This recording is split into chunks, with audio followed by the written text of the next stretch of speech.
So hello guys, आज है day 3 of quantum and I seriously wanted to talk about quantum computing.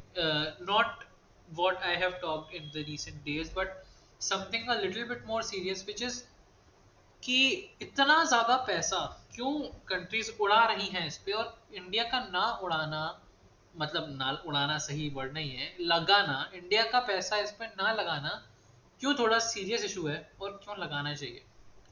Although देखो, मैं कोई इतना अच्छा कम्युनिकेटर नहीं, मतलब एटलीस्ट मेरे चैनल पे इतने व्यूज नहीं, इतने सब्सक्राइबर्स नहीं, इतना मेरी रेगुलर ग्रोथ नहीं कि मैं बहुत ज़्यादा ऑडियंस तक कम्युनिकेट कर सकूँ ये चीज़। लेकिन जितना तक कर सकूँ उतना I want to do, I think, because that this is something really serious for a country.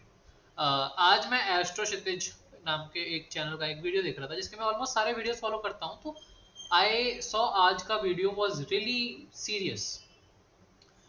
He talked about that India का 0.6% GDP is spent on science.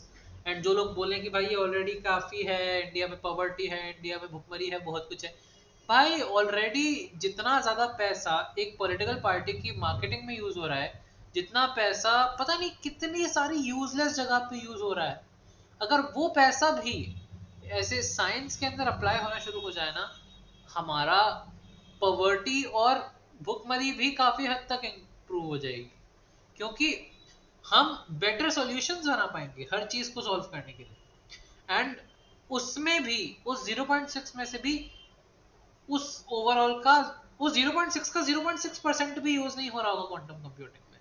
इतना कम खर्चा है हमारी गवर्नमेंट का क्वांटम कंप्यूटिंग से सब्जेक्ट में, और इतने कम खर्चे में जो एक प्लान करके बैठे भी हैं वो लोग 27 क्यूबिट का एक क्वांटम कंप्यूटर बनाने का, वो नहीं हो सकता इतनी आसानी से पूरा। इंडिया का क्वांटम मिशन जिसको $1 बिलियन का बोल रखा था, उसमें अभी तक कोई इन्वेस्टमेंट नहीं हुआ है, पता नहीं चल क्या रहा है ओवरऑल। सो आई थिंक एक चीज है जो हमारी गवर्नमेंट को ढंग से समझने की जरूरत है कि क्वांटम कंप्यूटिंग इंडिया के लिए कर क्या सकता है। देखो, इंडिया में इनोवेशंस की बहुत सीरियस नीड है, क्योंकि हम लोग बस कॉस्ट इफेक्टिव सॉल्यूशंस पे चलने की कोशिश करते हैं। हम लोग बस ऐसी चीज़ों को इम्प्रूव करने की कोशिश करते हैं जो ऑलरेडी बन चुकी हैं, जिसमें कुछ बुरा नहीं है, लेकिन हम केपेबल हैं कुछ बनाने के। इंडिया के अंदर 50 लाख बच्चे हर साल तो जेई नीट देते हैं, मतलब इतने बच्चे साइंस पढ़ते हैं, पर इनमें से कोई साइंटिफिक टेम्परामेंट है? नहीं है। जो बच्चे फर्स्ट टॉप 100 में भी आ रहे हैं, टॉप 1000 में भी आ रहे हैं ऐसी कॉम्पिटिशन में, उन्हें साइंस तो आती है, लेकिन उनके अंदर टेम्परामेंट नहीं है, जिसकी बहुत सीरियस नीड है। हमारे देश को साइंटिस्ट ज्यादा चाहिए, जितने इंजीनियर और डॉक्टर बन रहे हैं उस कंपैरिजन में साइंटिस्ट ज्यादा चाहिए। पर क्यों नहीं है साइंटिस्ट? क्योंकि साइंस में पैसा ही नहीं है, रिसर्चर्स को पैसा ही नहीं मिलता। और चलो, रिसर्चर्स को तो वैसे भी नहीं मिलता अलग से, लेकिन वो लोग अपने पैशन के लिए काम करते हैं, उनके पैशन प्रोजेक्ट्स पे भी फंडिंग ही नहीं है ढंग से, जो एक बहुत सीरियस इशू है। और इंडिया में क्वांटम कंप्यूटिंग एक बहुत बड़ा इम्प्रूवमेंट ला सकती है, क्योंकि ये एक इनोवेशन है। मतलब इसको एक एक अच्छा क्वांटम कंप्यूटर बनाने के लिए हमें काफ़ी तरीके की इनोवेशंस करनी पड़ेंगी, जिसके लिए हमें काफ़ी हद तक R&D करना पड़ेगा। पर एक बार एक अच्छा क्वांटम कंप्यूटर बन जाता है तो सबसे पहली चीज़ तो हमारी रिस्पेक्ट होगी जो दुनिया भर में फैल जाएगी, लेकिन ये बहुत छोटा इम्पैक्ट है। इससे 100 गुना बड़ा, 1000 गुना बड़ा इम्पैक्ट ये होगा कि हम एआई जैसी चीज़ों को क्वांटम कंप्यूटर पे रन कर पाएंगे। हम काफ़ी तरीके की प्रॉब्लम सॉल्विंग एल्गोरिथम्स को बहुत क्विकली अप्लाई कर पाएंगे।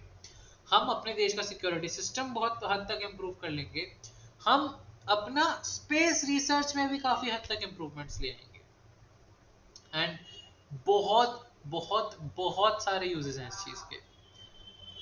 एंड आई फील इसको कर पाने में भी 8 से 10 साल लग जाएंगे, आफ्टर एक अच्छा अमाउंट इसमें इन्वेस्ट होता है। उससे जल्दी फॉर श्योर हो सकता है, लेकिन उसके लिए एक प्राइवेट पब्लिक पार्टनरशिप की भी बहुत सीरियस नीड होगी। So you know to whatever amount of audience I can reach through this channel, through this particular video, I simply want to convey that this nation needs more budget in science and a good budget in quantum computing.